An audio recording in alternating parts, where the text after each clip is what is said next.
Hey guys, I hope you're doing well. So, you learned how babies are made. How about you spend this week learning how to not have babies? You probably already know. You're probably pretty savvy at that.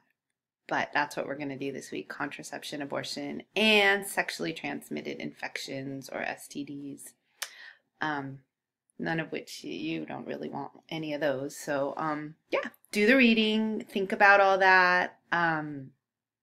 I love this picture of the condom that I put in your shell because clearly people have been having sex and not wanting to have babies for a really long time.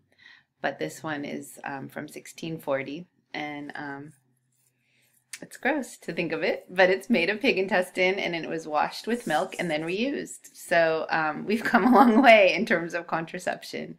So everything you need is on the module. I look forward to hearing your response to all the different facets of contraception and just kind of protecting our bodies.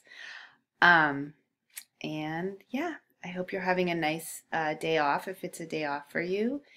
And I'll be seeing you on the forums. Take care.